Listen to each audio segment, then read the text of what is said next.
As a town, Alleppy is a small town located in Kerala, and it's known for its uncrowded spaces, its wide roads, and its long water bodies that pass across them. It is also a home of culturally and ethnically diverse population.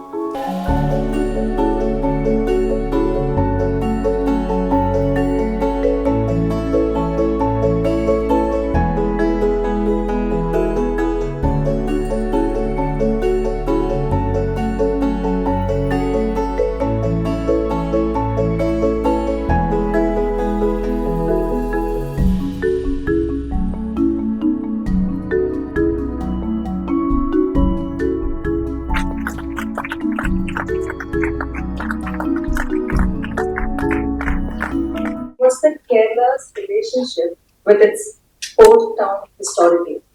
Kerala, of course, as a coastal region, has a very connection to its port. In fact, historically, if you look at the kings of Kerala, most of them derive any of their revenue from land. Land was never a major part of their income. So much so that a lot of kingdoms in Kerala, land revenue wasn't charged in South, yes, but parts of Malabar, the Arjun, you don't really have evidence of too much evidence of land revenue. Because most sources of wealth was given by the sea. Trade, customs, internal customs, external customs, everything oriented towards merchants and trade. The historic port of Users, which is currently believed to be somewhere in the Golden excavation going on. That about 2,000 years ago, we have poetry in Tamil Nadu, Tamil, which speaks about the gold and the gems and the merchant ships coming in and all of that. After that, Cochin, from the colonial period, before that, Calicut. Calicut especially, again, the stories always go back to traders and merchants. There's this account that the Ramblers of Calicut had this small little port town that they managed by hook and crook to obtain. But it wasn't yet a big deal until a foreign merchant came and he was looking for the right place to do business at. And he as a test, he would leave valuables with local rajas along the coast. And he'd say that, look, you hold this for me for a while, and I'll come back and pick it up later. And Calicut was the one place where the Raja did hold it. He never opened it. There was treasure inside, concealed under pickles or something like that. That's the story. And the Raja never looked in. He kept the thing, and this man came back many years later and asked for his RMDs full of pickle or whatever. And the Zambaran said, yes, here is my storeroom, I give them back. And he said, here, this is a port where truth and honesty is valued, and therefore this is where I do business. Arabs, he actively went out of his way to invite Arabs, the Zambarans, they invited Arabs to Calicut. They allowed them to build mosques, they would allow freedom of liberty, they have freedom of expression, freedom of religion. All of those aspects were very much part of creating a space that was open to merchants and open to diverse communities, something that we'll see with Alleppy also in due course. And that essentially contributed to Calicut's rise. When the Portuguese came in later, they couldn't do business in Calicut because they were on bad terms with the Arabs as well as the Tamil. So then they come and patronize Kochi, take over Kochi, and Kochi starts developing slightly different model because the Portuguese were going around killing most people who were opposed to their trade. But still, foreigners, foreign presence again played an important role. And then Travancore in the south, they decided we want a port down a colony as well, something that can stand up to colonial powers. That's us, that is entirely run by a British state, no foreign interference. And then that's how Alleppy eventually comes about. But again, ports and port towns also necessarily mean that this kind of culture of living together, so kind of harmony sort of spreads into the interior as well. Because everybody is economically incentivized to do this. It wasn't to say that there wasn't any religious conflict with everything, but there was a way in which most communities were given a seat at the table. In Malabar alone, just in and around Calicut, there are so many stories. There's a place called Cherupuna, where the Bhagavati, the goddess, is supposed to have come from Kashi, Annapurneshwari. And the legend of the temple itself says that she came to the coast, then took a boat to come to Kerala. She came by ship. And that the captain of her ship was a Muslim, because he has a role there. If you go to the temple there, very close to it, you find something called the Oneindia Masjid, which is where the captain is supposed to be originally there. These are possibly apocryphal stories. I don't think there was a captain who actually brought the goddess to Kashi in a boat. But the point is, it was creating narrative space for other communities, other types of people to all exist and be part of the same common cultural fabric. Another place in Malabar called Cherupuna, you go inside, you have these bronzes of a warrior missing his arms. So the arms have been cut off. Beautiful bronzes. And again represents Muslim who was trying to defend this Hindu temple when it was under attack or something like that. You come further south to where I was born, and there it's not Muslims, it's Syrian Muslims. And that's the community that again has a very important role. Temple, custom, all of that.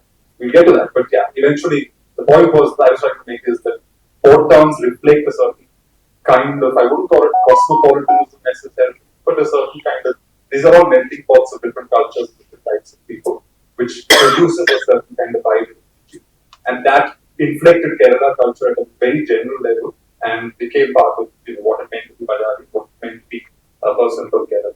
Alleppy, I think what was actually surprising for me when we were doing the book is that Travancore was very unorthodox in its whole strategy, like how actually what probably we have not mentioned yet. Alleppy is one of the towns built by Travancore, planned from scratch, executed for a purpose. So there is intent right from when Alleppy is founded. So there is an exact date of when the port starts.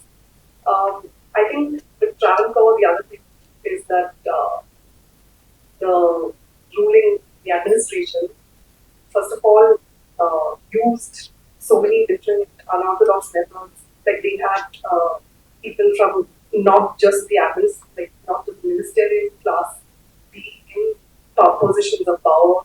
They had the example of a person who's very prominent in Alleppy, who still hold the position of finance minister. And I think also, I would say they kind of were open to borrowed ideas. Like where else in Kerala will you find a town built around a canal system?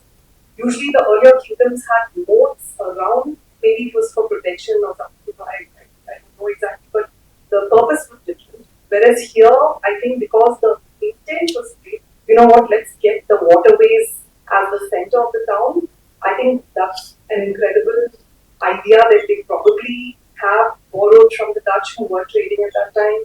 They from the neighboring Karnataka Nawab, so if you can technically they got ideas from keeping the record keeping and how they were able to plant larger areas, like through administration. And according to Manu, like we had this conversation, he said Kerala still follows some of these systems today in the administration.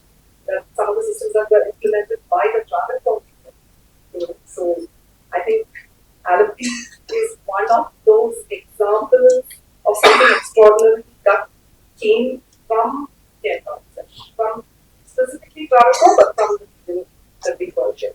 The Alleppy Society we started in 2000 with the aim of trying to create an awareness of our town, Alleppy town.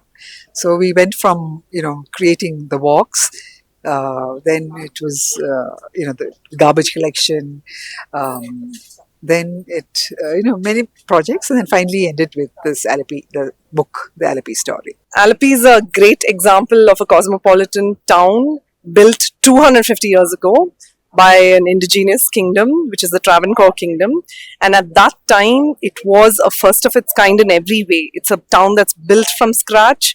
It had its own unique strategy and its trajectory. It was a fantastic, flourishing port. It had communities from all over India and actually even foreign communities coming to live here. And today, what you see in Alleppy is examples of these structures through which you can relive that history when you visit. So the book aims to document this, to put the context of Alleppy in our Kerala history, in Indian history, and it is a really valuable archival piece. People outside of Alleppy don't know much about Alleppy, and all we know is houseboats and the backwaters or maybe the paddy fields. But to learn so much, and I really hope the audience got something out of the talk that we had. Like, we were very excited when we first found out all these things about Alleppy, and I really hope all the audience also got the same kind of excitement and interest, and suddenly sparked some interest for people who don't know much about Alleppy as of now.